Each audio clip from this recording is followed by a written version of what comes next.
നമസ്കാരം. എന്ത് പറയാനല്ലേ, ആദ്യം നമുക്ക് ചെണ്ടമേള തുടങ്ങട്ടെ. ഇന്ന് ഒന്നാമത് തരം ചെണ്ടമേള കോട്ടയന്റെ നാട്ടിൽ ഇരിക്കുന്നു.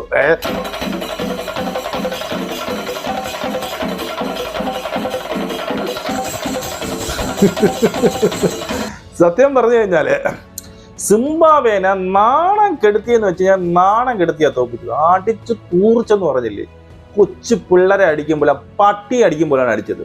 അടിച്ചു നിലംപരിശാക്കി, മനസ്സിലായോ? വലിച്ചു കീറി ഒട്ടിച്ചു എന്നൊക്കെ നമുക്ക് പറയുന്ന തരത്തിലുള്ള ഒരു ബാറ്റിംഗ് ആയിരുന്നു ഇന്ന് ഇന്ത്യ പുറത്തെടുത്തത്. യശസ്വി ജയ്സ്വാൾ എന്നെ അടി അവൻ അടിച്ചത്. അടിയെന്ന് വെച്ച് കഴിഞ്ഞാൽ ഒന്നൊന്നര അടി, തലങ്ങും വിലങ്ങും അടിയോടടി. ഫസ്റ്റ് ഓവറിൽ 15, രണ്ടാമത്തെ ഓവറിൽ 13, അതിൻ്റെ അടുത്ത ഓവറിൽ 15. ശുഭം ഗില്ലും യശസ്വി ജയ്സ്വാളും കൂടി നിന്ന് 10 വിക്കറ്റിന്റെ കൂറ്റൻ വിജയമാണ് ഇന്ത്യക്ക് നേടിക്കൊടുത്തത്. അതിനോടൊപ്പം പരമ്പര കൂടി ഇന്ത്യ സ്വന്തമാക്കി എന്നുള്ളതാണ്. Well done India, well done.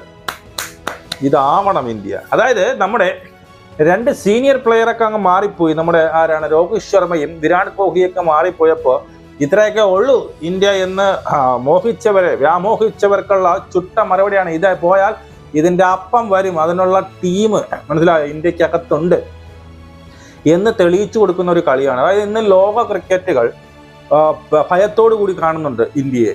ഈ പറയുന്ന ഈ അപാരമായ ബാറ്റിംഗ്, ഈ പറയുന്ന യശസ്വിനെയാണ് കഴിഞ്ഞ വേൾഡ് കപ്പിൽ ഇറങ്ങാതെ ബെഞ്ചിലിരുത്തിയ താരമാണ് ആര്, യശസ്വി ജയ്സ്വാൾ. അമ്മ അടിച്ച അടിയുണ്ടോ?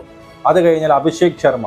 അതായത് ഒന്ന് പോയാൽ രണ്ടെണ്ണം പുതിയതായി വരാനുള്ള കാലിബർ ടാലന്റ് ഉള്ള പയ്യന്മാർ ഇന്ത്യയിലുണ്ട് എന്നുള്ളതാണ്. അതായത് യശസ്വിയെ കുറിച്ച് പാകിസ്ഥാനിലൊക്കെ വാതോരം അവർ പറയാതെ പറയണം, അവരൊക്കെ ഞെട്ടിയിരിക്കേണ്ടത്. ഏത് പയ്യൻ, ഈ കൊച്ചു ചെറുക്കം വന്ന് അടിക്കുന്ന അടി കണ്ടില്ലേ, ഒരു ഭയവും ഇല്ലാതെ ഫാസ്റ്റ് ബോളേഴ്സിനൊക്കെ ഇറങ്ങി ലോങ്ങോളിലും ലെഗിലും ഓഫിലൊക്കെ പറത്തുന്നത് കണ്ടില്ലേ. ഇതേത് പയ്യൻ, ഇങ്ങനെ ഇതൊക്കെ ഉണ്ടായിരുന്നു ഇന്ത്യക്കകത്ത്.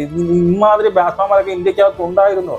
ഇവരും കൂടിയൊക്കെ വന്നു കഴിഞ്ഞാൽ ഇനിയിപ്പോൾ എന്താവും സ്ഥിതി? കർത്താവ് 2 കോഹ്ലി പോയി ഒരു സമാധാനപ്പെട്ടിരുന്നു, രോഹിത് ശർമ്മ പോയി ഒരു സമാധാനം ഉണ്ടായിരുന്നു T20യിൽ നിന്ന്. പക്ഷേ അതിൻ്റെ അപ്പന്മാരാണ് വന്നിരിക്കുന്നത്, മനസ്സിലായോ? വന്നിരിക്കുന്നതിൻ്റെ അപ്പന്മാർ, ബെഞ്ചിലിരിക്കുന്ന ഇതിൻ്റെ അപ്പന്മാർ എന്നുള്ള സ്ഥിതിയായിരുന്നു ഇന്ന്. ഇന്ത്യ അങ്ങനെ 3-1 പരമ്പര സ്വന്തമാക്കിയിരിക്കുന്നു. നാളെ ഒരു കളിയും കൂടിയുണ്ട്, അതും ഇന്ത്യ തൂത്തുവാരുക തന്നെ ചെയ്യും. സൂപ്പറായിട്ട് കളിച്ച് ഒരു നമുക്ക് സത്യം പറഞ്ഞു കഴിഞ്ഞാൽ ഹൈലൈറ്റ്സ് കാണുന്ന ഒരു ലാഘവത്തോടെയാണ് കണ്ടത്. അതായത് സിംബാബ്വെ ഫസ്റ്റ് ബാറ്റിംഗ് തിരഞ്ഞെടുത്തു, അതായത് ടോസ് കിട്ടി ബാറ്റിംഗ് തിരഞ്ഞെടുത്തു. 152 റൺസ് അടിച്ചു 7 വിക്കറ്റിൽ. അതിന് മറുപടി ആയിട്ട് ഇന്ത്യ 15.2 ബോളുകൾ നേരിട്ട് കൊണ്ട് 156 റൺസ് അടിച്ച് അവസാനം പിന്നീട് 4 or 6 എന്തോ അടിച്ചിട്ടാണ് എന്ത് ചെയ്ത് ജയിച്ചത്. അപ്പോൾ ഏതാണ്ട് 28 ബോളുകൾ ബാക്കിയുള്ളപ്പോഴാണ് ഇന്ത്യ ഈ 10 വിക്കറ്റ് ജയം സ്വന്തമാക്കിയത്. പിന്നീട് അഭിഷേക് ശർമ്മയ്ക്കോ പിന്നീട് നമ്മൾ സാംസണോ ഒന്നും നമ്മുടെ സഞ്ജുവിനോ ആർക്കും ഇറങ്ങി ഒന്ന് ബാറ്റ് ചെയ്യാനും കൂടി ഇട നൽകാതെയാണ് അവന്മാർ ജയിപ്പിച്ചത്. സിംബാബ്വേയുടെ കാര്യം പറയുകയാണെങ്കിൽ സിംബാബ്വേയുടെ ഓപ്പണിംഗ് ഇന്ന് വലിയ തെറ്റില്ലാതെ കളിച്ചു. അവരുടെ ഫസ്റ്റ് വിക്കറ്റ് പോയത് 63 റൺസിനാണ് അവർ ഫസ്റ്റ് വിക്കറ്റ് പോയത്. പിന്നീട് 67-ന് 2, പിന്നീട് 92-ൽ 3, അങ്ങനെ പോയി അവന്മാർ എല്ലാം കൂടി ഒരു 100 ലാസ്റ്റൊക്കെ ഇന്ത്യ നല്ല രീതിയിൽ എറിഞ്ഞു പിടിച്ചു. അവസാന ഓവറിൽ എനിക്ക് തോന്നുന്നത് 4 റൺസ് എന്തോന്ന് വിട്ടുകൊടുത്തത്, 2 വിക്കറ്റ് തള്ളിയിട്ടിട്ടുണ്ട്.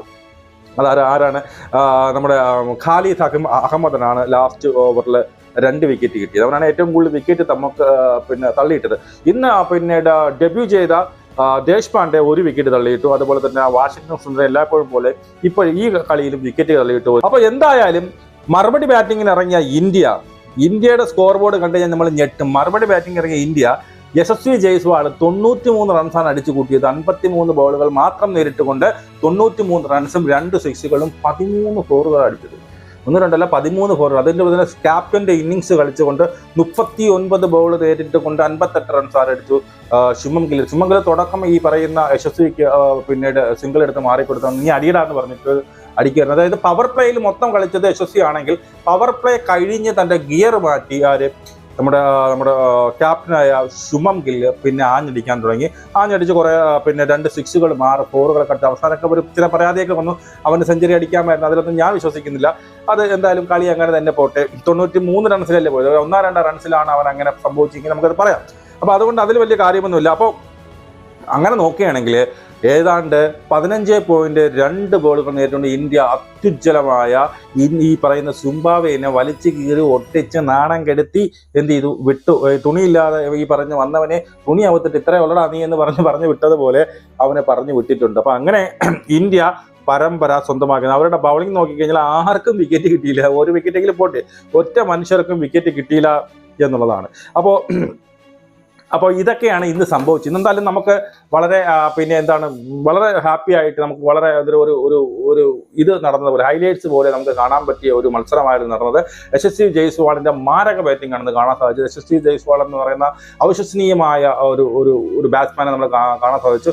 യശസ്വി ജയ്സ്വാൾ അത് പേടിയില്ലാതെ ഒരു ഫിയറും ഇല്ലാതെ നിന്ന് ബാറ്റ് ചെയ്യുന്ന ഒരു എന്താ പറയുന്നത് ഒരു അത്ഭുതം പോലെയൊക്കെ ചിലപ്പോഴൊക്കെ തോന്നിപ്പോകും. അത്രയ്ക്ക് ഫിയർലെസ് ആയിട്ട് ബാറ്റ് ചെയ്യുന്ന ഒരു ഓപ്പണറെ നമുക്ക് കിട്ടിയിരിക്കുന്നു. അപ്പോൾ എന്തായാലും നമ്മുടെ യങ്സ്റ്റേഴ്സ് ഒരുപാട് വരുന്നുണ്ട്. എല്ലാവരും ഒന്നിനൊന്നിന് ടാലന്റ് ഉള്ളവരാണ്. ഇവരെയൊക്കെ മെയിൻറ്റെയിൻ ചെയ്ത് ഇനിയിപ്പോൾ ഗംഭീറിന്റെ കോച്ചിങ്ങും കൂടി ആകുമ്പോൾ എന്തൊക്കെ സംഭവിക്കുമെന്ന് കണ്ടു തന്നെ അറിയാം. ഇന്ന് ഏറ്റവും വലിയൊരു മത്സരം നടക്കുന്നത് ഇന്ത്യയും ഈ പറഞ്ഞ പാകിസ്ഥാനുമായിട്ടുള്ള ലെജൻഡ് ക്രിക്കറ്റിന്റെ ഫൈനൽ നടക്കുന്നുണ്ട്. അത് കണ്ടിട്ട് എൻ്റെ റിവ്യൂ ഇടാൻ പറ്റുമെന്ന് നോക്കിയിട്ട് നമുക്ക് വീണ്ടും കാണാം. ജയ് ഹിന്ദ്.